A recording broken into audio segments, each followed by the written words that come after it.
So, wow, yung current self nyo guys, no, yung iba sa inyo talagang dedicated kayo, super dedicated kayo para maabot nyo yung mga pangarap nyo sa buhay.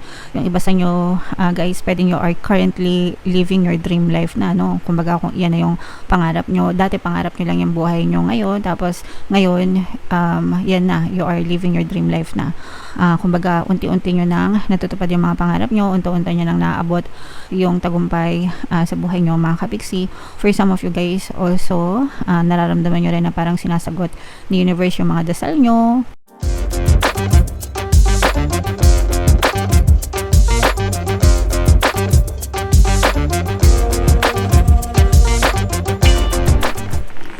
Hello guys, hello Aries, welcome back to Pinay Pixie Tarot. Ang pamagat ng episode natin for tonight is monthly check-in guys para ngayong December para sa Aries, Sun, Moon, Rising sign and Venus. If in case guys na hindi kayo nakaresonate dun sa ating monthly reading for December, pwede nyong panoorin tong video na to guys, baka nandito yung energy nyo mga kapiksi. So, kung ano lang yung makaresonate guys, take that message. Hindi lahat ng mensahe ay mag-resonate sa inyo. So, yung first message guys, this is happiness. So, punong-puno ng happiness, kaligayahan kayo ngayong season na to. And you also have to understand na ikaw ang susi sa kaligayahan mo. Kaya nga, sinasabi nila na happiness is a choice, mga kapiksi, diba? So, choice mo na maging masaya sa buhay, choice mo na maging malungkot sa buhay, choice mo na maging positibo sa buhay, choice mo na maging nega sa buhay. So, yung kaligayahan mo, yung kalungkutan mo, yung kanigahan mo, yung pagiging positive mo, sa'yo yan palagi nakasalalay, mga kapiksi. So, always choose what's best for you. Always choose kung saan kayo magbe-benefit, mga kapiksi. Okay? Alright, so yan yung first message for you, Aries. Another message para sa inyo guys, we have chaos and conflict, mga kapiksi. Ito yung babala, no? Although hindi naman ito mag-resonate, pero maaaring may mga gulo, maaaring may mga conflict, no, na ma-experience kayo. Especially guys, kasi diba kapag December, maraming mga celebration, reunion, hindi maiwasan minsan yung nagkukumpulan, nag-iinuman, yung mga tamang sakto lang sana, mga kapiksi, kasi baka mamaya kapag super lasing na, kung ano-ano na yung masabing hindi maganda, no? So, iwasan nyo yung mga ganong klaseng gulo, mga kapiksi. Iwasan nyo yung mga maiinit or mga toxic na sitwasyon, guys. Iwas-iwas ng konti, mga kapiksi. Alright? Okay. And konting oras na lang yung natitira guys para ngayong 2025, pero hindi pa huli ang lahat. You still have less than 30 days, no, para i-accomplish yung mga gusto nyong ma-accomplish for 2025 bago kayo magbabay sa 2025, mga kapiksi. Okay? So, make the most out of your time, mga kapiksi. Wag sayangin ng oras. And actually guys, everyday na gumigising kayo, palagi kayong binibigyan ng pagkakataon ni universe to live the life that you want. So, palagi natin gastusin yung oras natin, mga kapiksi, sa mga kapaki-pakinabang na paraan, guys. Okay? So, yeah. Comment down below, guys, if feeling nyo naka-resonate kayo dyan, Aries. So, shuffle natin to guys. Hanapin natin yung energy nyo habang sinashuffle ko to, mga kapiksi. Panoorin nyo muna yung video natin regarding sa ating paano mag-manifest ng abundance video course. Kapiksi, sawa ka na ba sa mga struggles at hirap sa buhay mo? Masipag ka ba at masikap sa buhay ngunit hindi ka pa rin umaasenso? Ilang beses ka na bang nag-attempt magnegosyo at mag-invest pero palagi ka pa rin nalulugi? Sa pagkakataon na ito ay maaaring may subconscious beliefs ka na nagiging balakid sa iyong pag-unlad at pagyaman. Introducing, paano mag-manifest ng abundance video course. Dito ay matututunan mong ma-overcome ang mga balakid mo para tuluyan ka ng umunlad, umasenso, sumagana, maging matagumpay, successful at maswerte sa iyong kabuhayan, pera, trabaho, negosyo sa lapi at kaperahan ng bonggang-bongga. Dali, mag-send na ng email sa pinoypixie@gmail.com at simulan na ang iyong pagyaman ngayon. Alright, so sa lahat ng gusto mag-avail ng course, meron tayong paano mag-manifest ng abundance video course, paano mawala ang third party at magkaroon ng harmonious na relationship, paano pabalikin si ex or vice breakup. Sa mga interesado guys, mag-send lang kayo na email sa pinoypixietarot@gmail.com. And so kung ano lang yung makaresonate guys, take that message mga kapixie. So wow, yung current self nyo guys, no, yung iba sa nyo talagang dedicated kayo, super dedicated kayo para maabot nyo yung mga pangarap nyo sa buhay.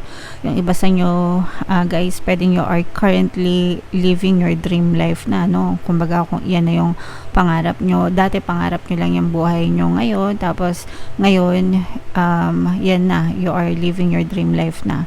Kumbaga unti-unti nyo nang natutupad yung mga pangarap nyo, unti-unti nyo nang naaabot yung tagumpay sa buhay nyo mga kapixie. For some of you guys also, nararamdaman nyo rin na parang sinasagot ni universe yung mga dasal nyo, yung mga pinagpapanata nyo guys, dinidinig ni universe yan. So answered prayers, kumbaga mga kapixie. So, you just have to keep on persisting guys, and alagaan nyo talaga, no, sa isip nyo, sa puso nyo, yung mga ambisyon nyo, yung buhay na gusto nyo makamtan guys, para talagang mag-manifest siya into your physical reality mga kapixie. Yung theme of the month guys, this is about celebration. December ngayon mga kapixie. So, December is celebration, gatherings, happy moments, 'di ba? Kita-kita ng mga kaibigan, ng mga pamilya, reunion. So social connection mga kapixie, and importante 'yan, no? Na spend time and love, spend time with your loved ones mga kapixie. So samantalahin natin yung holiday season guys, okay?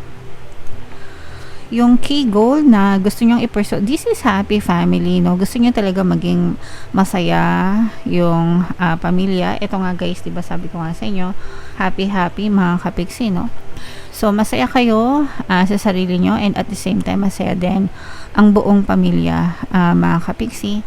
So bonding kayo guys. This is abundance of love and happiness. Mararamdaman mo yung kaligayahan sa buong pamilya, yung bonding, yung happiness, yung tulong-tulong, no? Yun yung maganda guys, yung pagtutulong-tulungan sa isa't isa, sa hirap at ginhawa mga kapixie.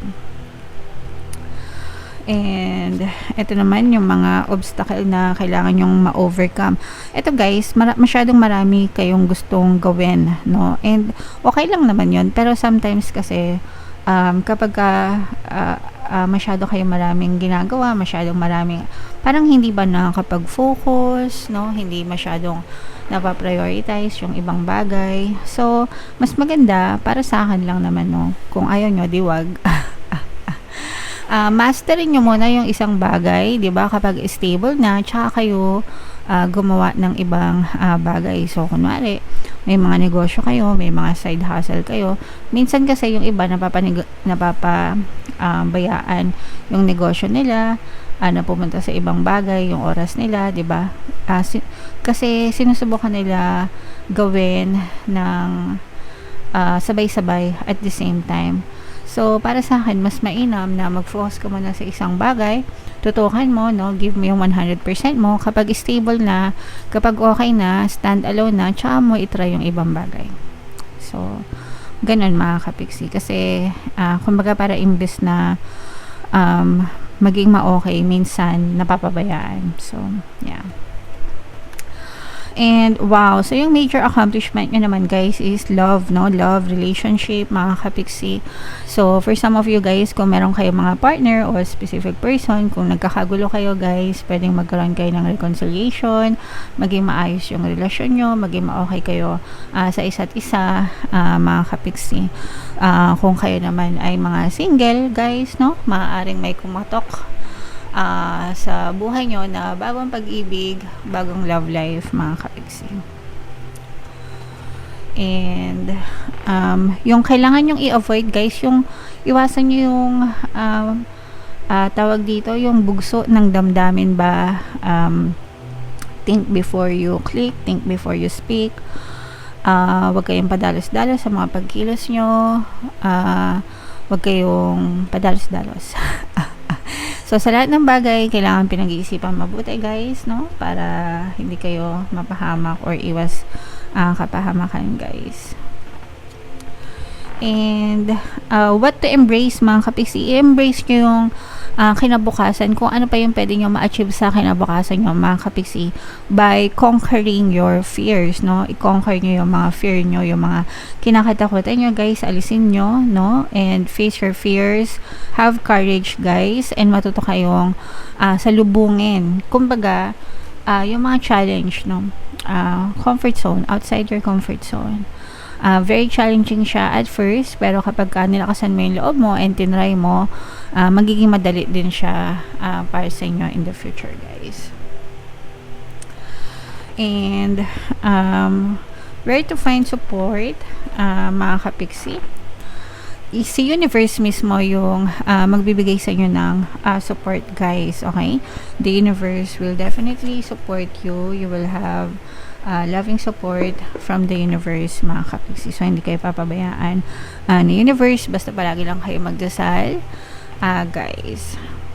And yung advice and encouragement, hanggang kaya pa, i-push pa mga kapiksi, okay? Kumbaga, life is too short, so hanggang kaya pa natin gawin yung mga gusto natin gawin, push lang natin mga kapiksi, okay? So wag natin sayangin yung oras. Ito nga, 'di ba? Sabi ko, TikTok, wag sayangin ng oras mga kapiksi. So hanggang kaya nyo pa, go lang, push lang mga kapiksi. So sorry, ito i-mind nyo na itong mga pangarap na to, itong mga harmonious na relationship sa family at saka sa love guys, no? Yan yung mga magagandang mensahe para sa inyo. So bunot lang tayo ng additional card guys.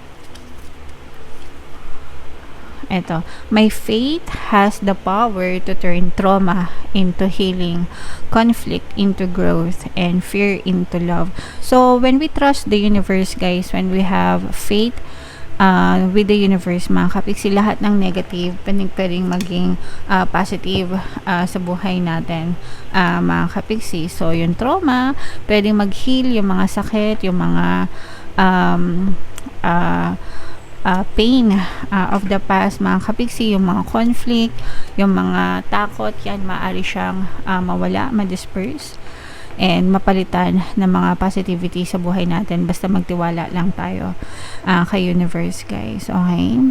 So ibig sabihin lahat ng negative pwede maging positive mga kapiksi, basta magtiwala lang tayo.